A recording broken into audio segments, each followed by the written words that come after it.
Alô, glória, Senhor, último vídeo do dia.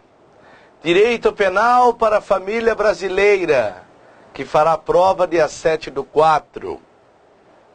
Acho que ninguém me aguenta mais, nem você, nem seu gato, nem seu cão, seu periquito, né?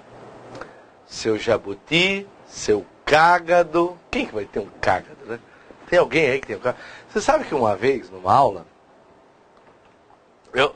ouviu, Luiz? Eu estava numa aula, e aí eu peguei e perguntei quem tinha um cágado. Quem tinha um cágado? Claro que ninguém vai levantar a mão. Mas eis que levanta a mão um aluno. O nome dele era Cleuer. Cleuer. É o colega que hoje gravou a parte de analista para o MPU. Vocês não vão acreditar. Pode perguntar para qualquer colega dele. Mas não, Cleuer, você não tem um cágado. Ele falou, tenho. Eu não consigo. Não, gente, não é uma boa. Eu acho legal. O cachorro, você chega, vem, o cachorro pula, lambe tua boca. Né, gato, aquela coisa fresca, que sei lá, mas tem gente que gosta, tal. Sei lá. Mas você consegue ver alguém trocando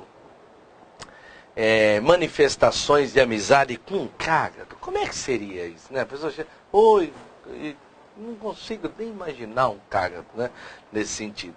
Mas vamos lá, pessoal. Nunca vou me esquecer do cágado. Para quem não sabe o que é, procura aí no Google Imagem.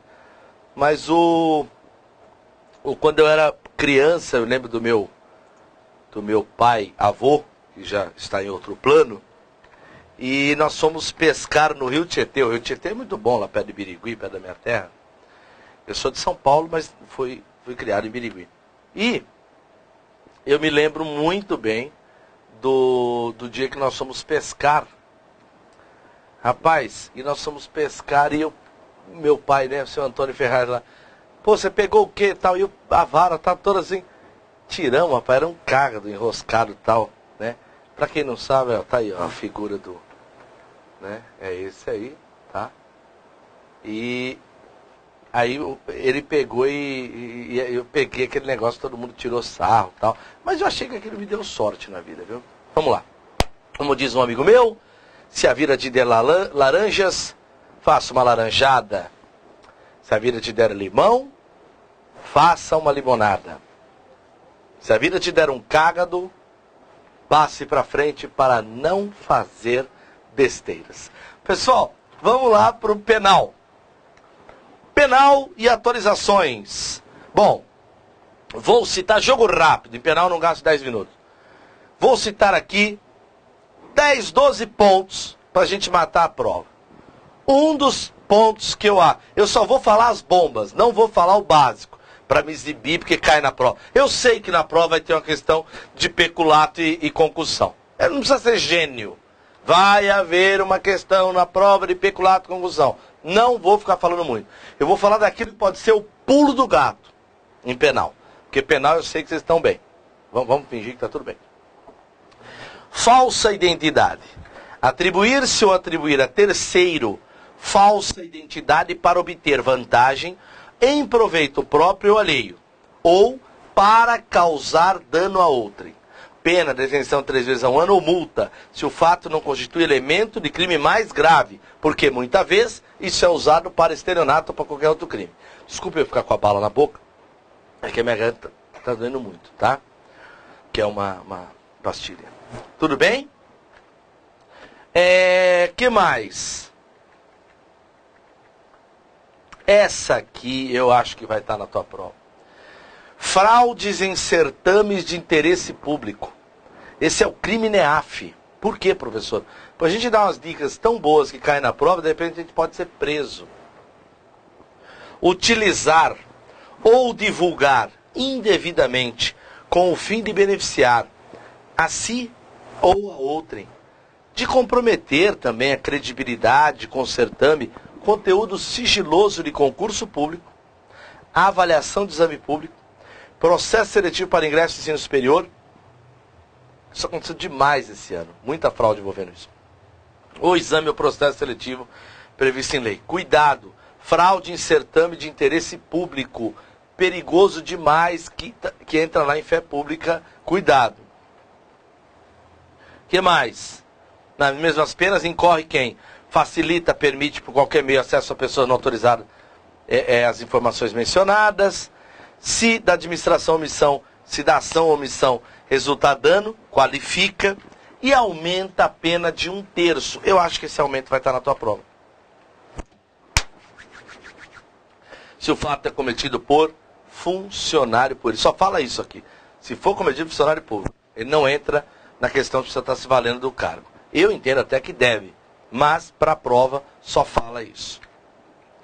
O que mais? Resistência. Um crime também bacana para cair na prova. Por quê? Muitas vezes o oficial de justiça vai até a casa do sujeito e é repelido, seja com empurrões, tacos de beisebol, né, crocodilos, enfim. Opor-se à execução de ato legal, o ato tem de ser legal. Se o ato for ilegal, você pode bater no oficial de justiça. Lógico, está invadindo sua casa. Violência ou ameaça. Não precisa, pode ser a violência ou ameaça, seja contra o funcionário ou quem esteja ajudando. Cuidado. Ela pode se qualificar se o ato não se executa. E se houver violência, é claro que o sujeito responde também pelos atos referentes à violência. Tá bom? Desobediência é fácil, não tem grandes problemas. Desacatar funcionário só chama atenção que pode ser no exercício ou em razão da função. Tráfico de influência. Nós já fizemos um esqueminha, não é? Olha lá, põe os dois aí, ó. Gente, já explico os dois numa paulada só. Os dois são muito parecidos. Só que se eu solicito a pretexto de influir em funcionário, ralé, tráfico de influência. Se for pretexto de influir, ó, nos caras aí do lado, juiz, jurado, órgão do MP, ó você aqui, ó, funcionário da justiça, perito, tradutor, intérprete, testemunha, aí não é ralé. Aí é exploração de prestígio. Os verbos são parecidos, porém não são os mesmos. Aqui tem solicitar, exigir, cobrar e obter. E aqui tem receber e solicitar. Para lembrar, lembra do aumento. Se eu solicitar e digo, olha, me dá uma grana que eu influencio lá no funcionário do Detran, tráfico de influência, e também uma parte da grana é para ele, eu vou cometer o crime de tráfico de influência e aumenta a pena de metade. Por outro lado, se eu falar, me dá uma grana que eu influencio no juiz, eu solicito um dinheiro para influenciar no juiz. Né? Mas eu não tenho esse prestígio todo. Mas enfim, eu fiz isso, eu respondo por exploração de prestígio. Eu falo que uma parte da grana também é para ele. O aumento é de 1/3. Então é só lembrar de meio seco e rezo 1/3. Que você vai matar isso aí lá na prova. Que mais? Que mais que eu parei aqui? Pera aí, eu errei. Que mais? Corrupção, leitura obrigatória, porque sempre tem, né? Chama atenção para esse crime, que é o crime do particular contra a administração, quando ele subtrai ou inutiliza total ou parcialmente o livro. Professor, não tem outro crime praticado por funcionário? Tá aí, ó. Para a tela, pause, compara, guarda para a prova tranquilamente. Tudo bem? Por quê? Porque o extravio é de funcionário público e a subtração é de particular. Cuidado com isso.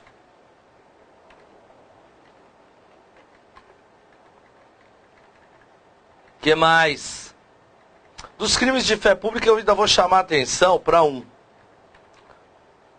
Cuidado, que na falsificação de documento público, no artigo 297, para efeitos penais, cuidado que... O que é documento público para efeito penal? Tudo isso aqui, ó. Documento emanado de paraestatal, entidade paraestatal, título ao portador ou transmissível por endosso, ações de sociedade comercial, livros e, principalmente, testamento particular, pasmem, para efeitos penais é considerado documento público. O testamento particular é considerado documento público. Tá? E leitura obrigatória numa falsidade ideológica. Por quê? Ah, porque toda prova pode cair falsidade ideológica. Eu nunca vi. Principalmente com o aumento de pena de 1/6. Só que aqui eu peço um cuidado. Aumenta a pena de 1/6 se o agente comete o crime prevalecendo do cargo. Ou se a falsificação ou alteração é de assentamento de registro civil. Beleza? Que mais, professor? O senhor chama atenção.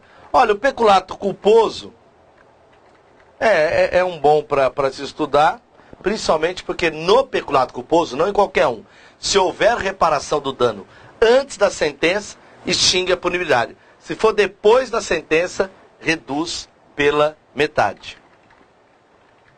E, vamos lá.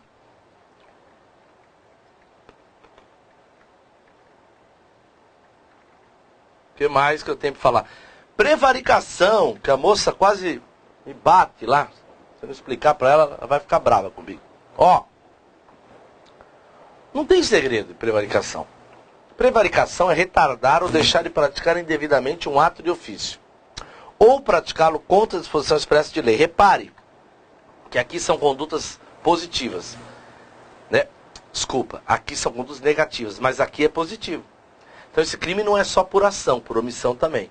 Retardar, aliás, não é só por omissão, é por ação também. Retardar, deixar de praticar, para satisfazer interesse ou sentimento pessoal. Pode ser feito isso aqui até mesmo por dó ou amizade, amor, ódio.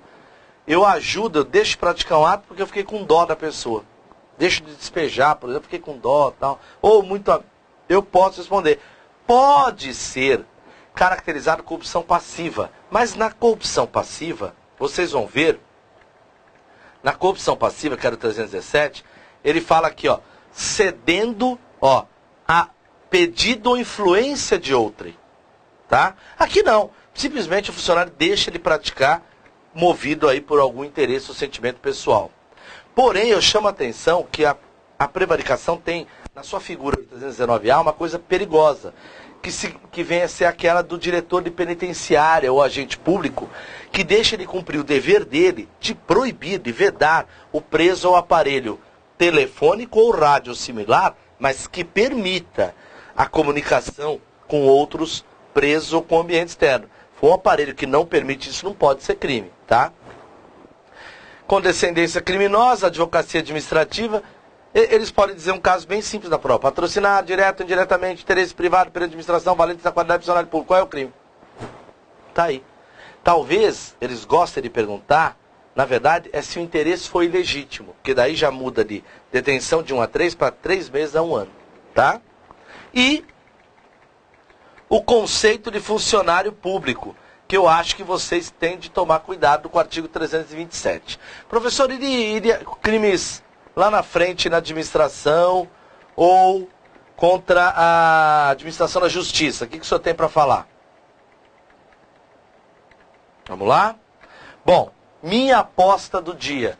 Denunciação caluniosa. São 2 crimes só que eu vou falar e paro. Dar a causa à instauração de investigação policial, processo judicial, investigação administrativa, inquérito civil ou ação de improbidade contra alguém, né? Que, veja bem, ó, imputando um crime contra alguém que eu sei que é inocente. Eu dou causa, eu movimento a ação, por exemplo, vou lá, deixo isso para o delegado, tal. Eu dou causa imputando um crime que eu sei que é inocente. Não é só falar que a pessoa cometeu o crime. Eu dou causa à instauração disso. Isso é denunciação caluniosa, tá? Agora, cuidado.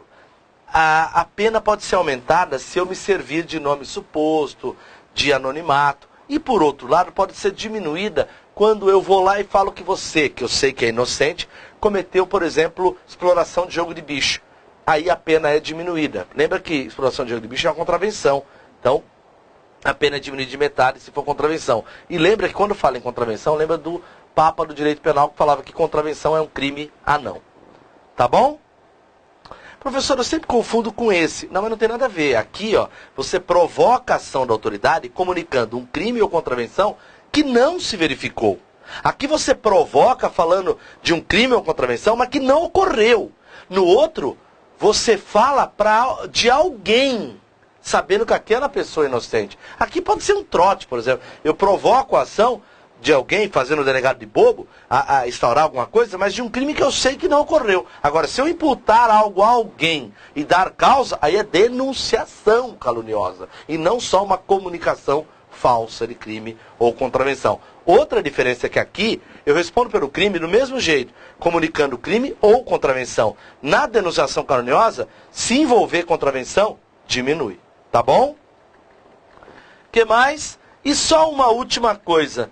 Na última prova não caiu isso. Cuidado com fraude processual do artigo 347 e... Cadê o que eu ia falar? E o 345. Sabe por quê? O 345 é um crime muito rico para a prova. Por exemplo, eu faço justiça pelas próprias mãos. Tá certo. Não. Eu posso fazer justiça pelas próprias mãos? Olha aí, ó. Fazer justiça pelas próprias mãos para satisfazer uma pretensão, mesmo que seja boa, legítima, eu respondo por crime. Eu tenderia até o judiciário cobrar alguém, não pegar o pescoço do cidadão. Salvo quando a lei o permite. A lei permite, professor, em alguns casos, por exemplo, uma invasão de propriedade, você pode repelir ali a invasão desde que faça de imediato, tal. O Código Civil traz, eu não vou falar hoje, mas o artigo 1210 do Código Civil trata até da questão. Agora, eu chamo a atenção para isso. Se não há emprego de violência, somente se procede mediante queixa. Portanto, se houver violência, a ação penal não é privada. Veja, ó, se não há emprego de violência, só queixa. Então, portanto, ação penal privada. Mas se houver violência, a ação penal é pública, hein? Cuidado. Se não há violência, por exemplo, o cara não recebe lá na empresa onde ele trabalha, ele leva uns produtos da empresa para se pagar, porque o patrão não paga. Isso é exercício arbitrário das próprias razões. Eu tenho de buscar isso lá na justiça trabalhista e não fazer justiça pelas próprias mãos. Houve violência? Não. Somente se tiver queixa, só se o dono do posto agir. Agora, se for envolver violência, aí a ação penal é pública. Fechou? Pessoal, o que eu tenho para falar para vocês? Muito obrigado pelo carinho e parabéns pelo esforço de vocês. Não parem, seja estudando comigo, seja estudando em outros lugares. Não parem, continue sua luta. Eu sou muito feliz de ter participado desse processo. Desculpem mais uma vez pela demora, mas acho que vai dar tempo de todo mundo conseguir assistir. Eu adoro ler os posts de vocês, adoro quando vocês compartilham a nossa escola, porque para que compartilhar o que é bom? Eu não vejo ninguém fazer isso. Vocês compartilham, quer dizer, agem de forma solidária com muita gente, principalmente conosco. Leio muita coisa no inbox, coisa que vocês daí nem imaginam, que as pessoas passam e que depois me agradecem. Me sinto feliz, mas sei da minha participação menor. A sua é que é a grande e a de Deus é total. Eu queria dizer para vocês que eu tenho uma coisa para mim, na minha vida, que é assim: tudo que deu certo na minha vida, fomos Deus e eu. Nesta ordem. Tudo que deu errado na minha vida, fui eu. É assim que eu conduzo a minha vida. Tudo. Entenderam? Se eu errei, eu colho pelos meus erros. Eu procuro não errar mais. Eu procuro melhorar. Não tem jeito. É um plantio, é hora de plantio e determinada hora é hora de colheita. Então, bom plantio e boa colheita. Vocês estão numa fase de trabalho. Não deixa ninguém tirar o brilho de vocês. Façam um bom trabalho. Não fiquem encanados se vai dar certo, se vai dar errado. Façam o trabalho. Só isso. Tá bom? Muito obrigado. E chega por aqui.